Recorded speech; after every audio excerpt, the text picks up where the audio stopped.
कभी कभी हमारा जीवन हमें खुद ही निरर्थक लगने लगता है। कभी कभी हम बहुत सारे प्रयास करते हैं और हारते रहते हैं, और उस हार में हमें हमारा जीवन बहुत ही बेकार और खराब लगने लगता है।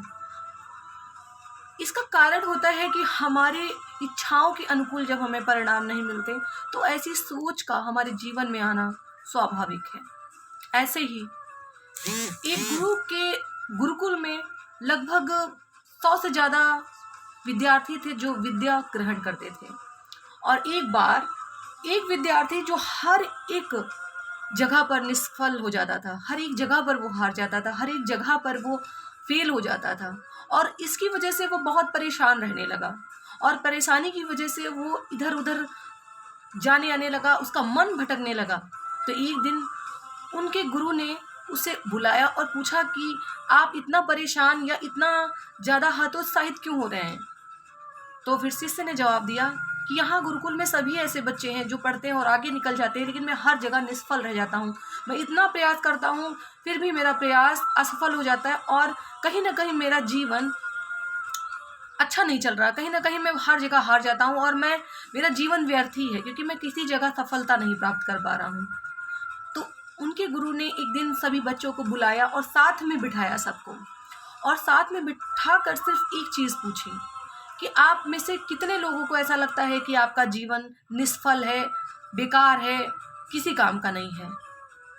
तो उसमें से एक ही ऐसा बच्चा था जो हर जगह हतोत्साहित होता था, जो हर जगह फेल होता था, उसे ऐसा लगने लगा था। तो गुरुजी ने उसका वहम दूर करने के लिए सारे लोगों के बीच में एक मुट्ठी बन के, और मुट्ठी के अंदर स्वर्ण पत्र यानी कि सोने का एक पत्र था, उसे हाथ से दिखाया और कहा कि अब ये बताइए कि कितने लोगों को ये स्वर्ण पत्र चाहिए। तो उसमें से सभी ने, यहाँ तक उस बच्चे ने जिसको लगता था कि मेरा जीवन निरर्थक है, उसने भी उस स्वर्ण पत्र को पाने की इच्छा जाहिर की। फिर क्या, गुरु ने कहा कि ठीक है। उसको अगली बार उन्होंने अपने मुट्ठी के अंदर पकड़ा और मरोड़ कर उसके टुकड़े टुकड़े कर दिए, और कहा कि अब ये किसे किसे चाहिए। तब भी सभी विद्यार्थियों ने उसको पाने की इच्छा जाहिर की। उसके बाद फिर गुरुजी ने कहा ठीक है, उस एक एक टुकड़े को, उस जो स्वर्ण पत्र था, उसको पैर में कुचलकर और उस पर बहुत सारी मिट्टी लगा दी। फिर उन्होंने पूछा कि अब बताइए कि ये स्वर्ण पत्र किसे चाहिए। उनमें से सबने हाथ उठाया और सब ने कहा कि ये स्वर्ण पत्र उन्हें चाहिए, क्योंकि इस स्वर्ण पत्र की उन सबको ज़रूरत है।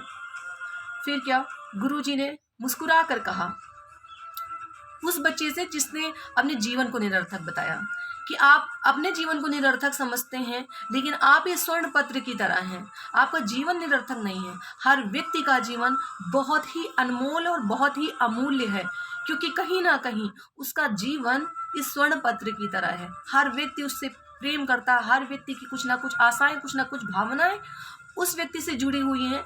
जिसको ये लगता है कि उसका जीवन सार्थक नहीं है, जिसका जीवन निरर्थक है, वो हर जगह पर बेकार है, वो कोई काम का नहीं है। ये सिर्फ आपको लगता है, क्योंकि जब आपके मन के अनुकूल कोई चीज़ें आपको प्राप्त नहीं होती, तो ये सिर्फ आपका अपना सोच है।